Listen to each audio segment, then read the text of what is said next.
6 years old, and what we target, the material that we present to our players or that we use to develop our players are the active start fundamentals to learn to train. So that's done in our club level. As we move into the districts, as the district held some festivals last year in your area, you know, in the U8s? Yeah. Okay.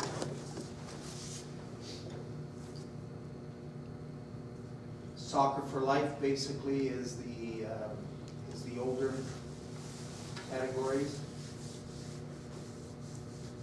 So if you look along the top, we basically dealing with the community side of it, the talented and the elite stream, and how it flows for us from a child point of view, a youth point of view, and a senior point of view. So that now becomes the pathway for player development.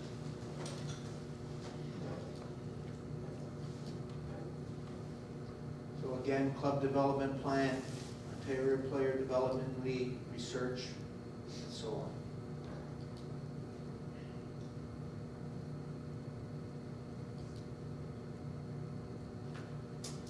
Any questions on that portion?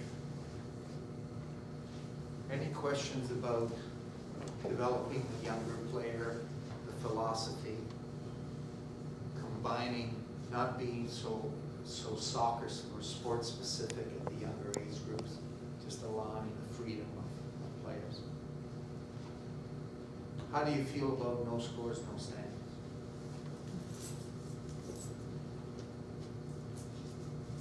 Okay, adjustment for us?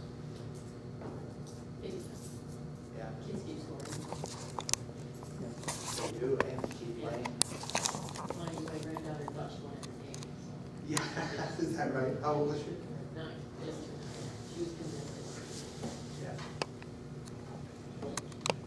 Is there any assurance that all the districts are going to do all of this at the same time? Because one thing we've had in the Hamilton district here, we were forced into this 1 year before everybody else in the province, and it caused a lot of confusion amongst the clubs. Yeah. Is there any way that going forward, is it going to be standardized? 2014, there are no options. They introduced it, they allowed some leeway. They're saying 2013, we want you to move there. 2014, there won't be the option. So, it's not been perfect, Yeah. because they move quick, as you know, they're moving quick with it. The concept, of course, but you know, you're in between, you're playing here, then you move out of your district, and things change. You know, some are playing 99, some are playing 11 aside. It's been, transition has been very confusing. Yeah. But by 2014, it will be standard, everyone will be forced.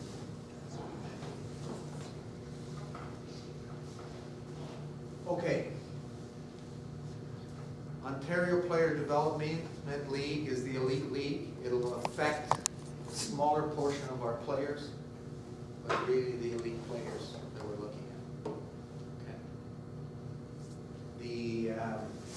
And I'm not sure what discussions have happened in the Hamilton area. I've heard a few things go on. I'm not sure what the club's position is. That's something obviously you'll sort out. But it's a standard base league for 13-year-olds and up.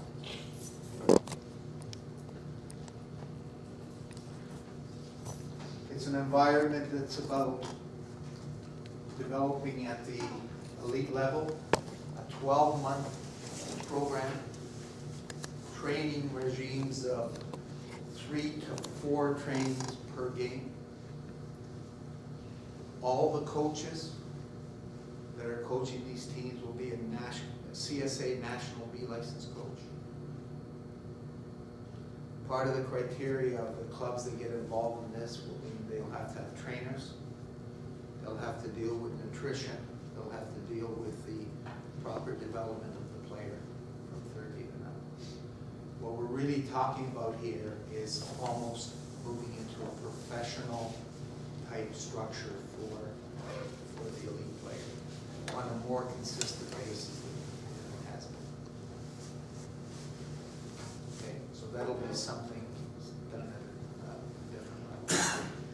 Basically, what's gonna happen, if you're familiar with the OYSL, the OYSL will phase out over a few years. And the OPDL will come in at age 13, boys and girls, in 2014. 2015, it'll be 13 and 14. And as we progress through the years, it'll kind of populate that way. The idea is the existing regional leagues that we have teams in will continue. Will continue. So the idea is they'll continue, you know, to accommodate our clubs and our players, because there has to be different levels. This is not all about that top end player. As we know, it's a small percentage. In most youth clubs, the rep, as we know, a rep program, where I think your programs are primarily select or rep, and other programs, at best, they're 10%. They're anywhere from 6 to 8% of a club that has, you know, house league and recreation. So we're really talking the, you know, the elite player.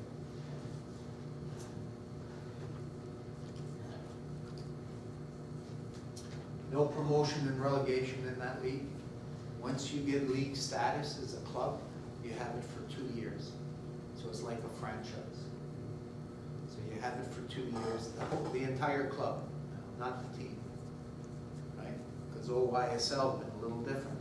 OYSL, we've had experience over the years, you know, if all of a sudden your team does relatively well, players move, and they go to this particular team, and then you're in the OYSL.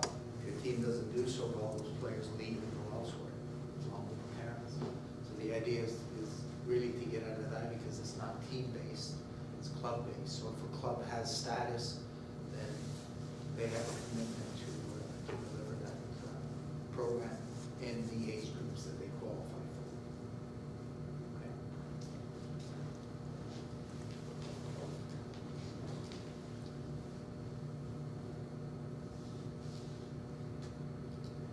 So these are the time frames. I'll just put them all up quickly. On the club development plan, so that's about developing the club, helping the club achieve certain standards in areas of the technical side, in areas of the administrative side, future planning, vision, that whole thing. These are some ideas of what's happening with that and the goals. Obviously, 2012 has been a big year. 2013 is going to continue to try and support clubs to move to a standard, What's that? improved standard. What's that announcement of successful pilots in districts? What district, that's interesting, but what does that mean? I wish I could tell you. I wish I could tell you. Because the districts are all in on it. So, you know, I'm not sure. You know, Yeah, I mean, has there been? I can let you know though. I can find out why that's there and I'll let you know. Yeah. For sure. Okay. Okay, why that comment was there. I think the vision was, let's move ahead and try a few of these things with a particular district. But you don't have, you know, the time frame of 2014 doesn't allow us to do that. Yeah. We gotta get on with it. Yeah. Yeah. So, but I'll find out, I'll let you know. Okay, thanks.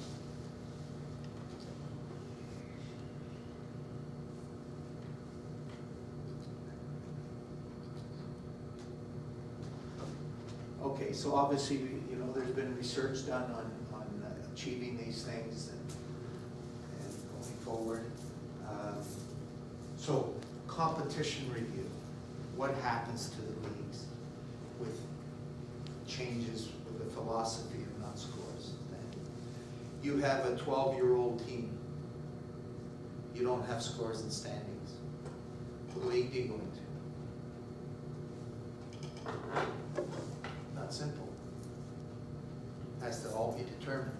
How are we gonna populate the leagues if we're not keeping results? Because up to now, it's been all about what's our results, the top 4 teams move into this particular level.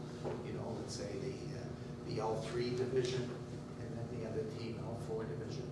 So all this now has to be worked out, right? Which obviously you'll be affected affected. If you're coaching those younger age groups, all this stuff will be worked out going forward. Rules will change.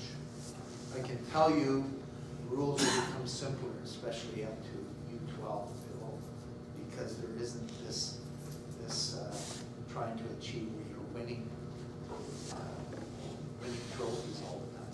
So that we won't need as many rules, we'll simplify. That's what's going on.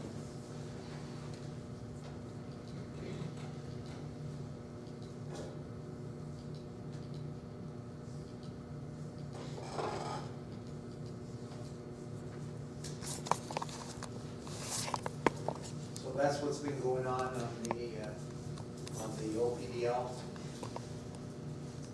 Give you an idea on the finalization and applications that's going to take place in January. What's happening with this now is the academies and clubs that are applying, because it's open to academies as well, provided they follow the standards or have the standards. They'll all be assessed, and they'll be rated at certain levels and see if they can work in this.